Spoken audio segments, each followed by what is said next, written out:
খিদিরপুর বাজারে অগ্নিকাণ্ডে ক্ষতিগ্রস্তদের পাশে রাজ্য সরকার। পুড়ে যাওয়া বাজার নতুন করে তৈরি করে দেওয়ার পাশাপাশি ক্ষতিগ্রস্তদের আর্থিক সাহায্য দেওয়ার কথা ঘোষণা করলেন খোদ মুখ্যমন্ত্রী।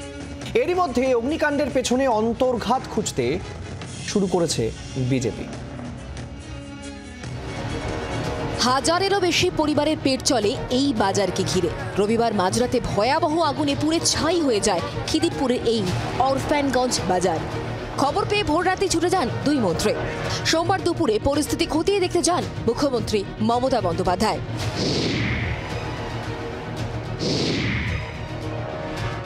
সোমবার বিধানসভা থেকে সোজা ঘটনাস্থলে চলে যান মুখ্যমন্ত্রী।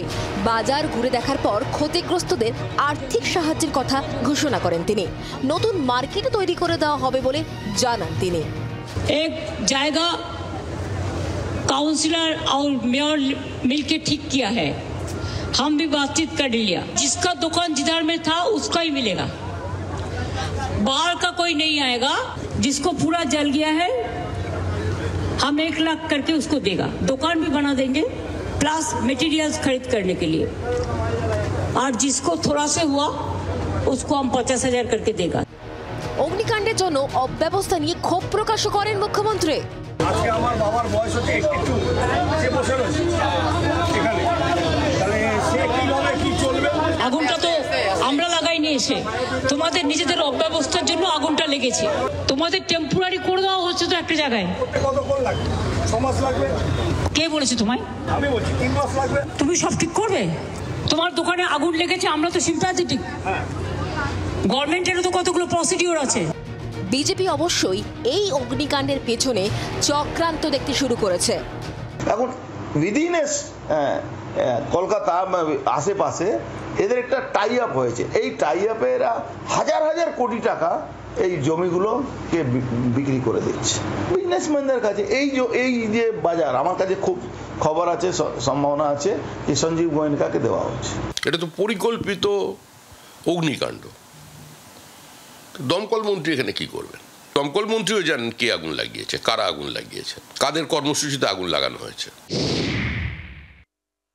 আগুন লাগার পরে পুলিশ এবং ফায়ার ব্রিগেড কোনোটাই ঠিক সময় পৌঁছায়নি। পুড়তে দেওয়া হয়েছে, অ্যালাউ করা হয়েছে, টালি না লাগিয়েছে। এখন টালি নালার পাশের জমিগুলো মুখ্যমন্ত্রী যেমন সপরিবারে দখল করে আছেন, সেরকম বাকিগুলোকে এখন দখল করার জায়গা করে দিচ্ছেন। 26 নির্বাচনে বিজেপির প্রধান হাতিয়ার হিন্দুত্ব। অগ্নিকাণ্ড নিয়ে সরকারকে দুষতে গিয়ে সেই হাতিয়ারও সামনে এনেছে গেরুয়া শিবির। আগুন লাগিয়ে দেওয়া হয়েছে। ওখানে যে সমস্ত ব্যবসায়ী আছেন তার মধ্যে অনেকেই হিন্দু, এবং তাদের তৃণমূল কর্মসূচি মেনে অধিকাংশকেই টেনেন্ট বিল দেয়নি। তো কিছু কিছু অঞ্চলকে হিন্দু শূন্য করে দেবার পরিকল্পনা হচ্ছে কলকাতা শহরের মধ্যে। এটা তারই একটা কন্টিনিউয়েশন, এর বাইরে কিছু নয়। বহুদিন ধরে এই বাজারটাকে খালি করাবার ওখানে সনাতনী হিন্দুদের ম্যাক্সিমাম দোকান আছে। বাঙালি ভদ্রলোক যারা সনাতনী আছেন তাদের দোকান আছে। মাটিয়া বুরুজ দখল আছে, প্রায় ওখানে হিন্দু শূন্য করার চক্রান্ত চলছে, আপনারা জানেন। মঙ্গলবার ঘটনাস্থলে যেতে পারেন বিজেপি নেতারা। অগ্নিকাণ্ডের তদন্তের দাবিতে আদালতের দ্বারস্থও হতে পারেন। আগুন নিভলেও গনগনে হচ্ছে রাজনীতি। ব্যুরো রিপোর্ট, জি 24 ঘন্টা। বাংলার আওয়াজ, বাঙালির আবেগ, জি 24 ঘন্টা।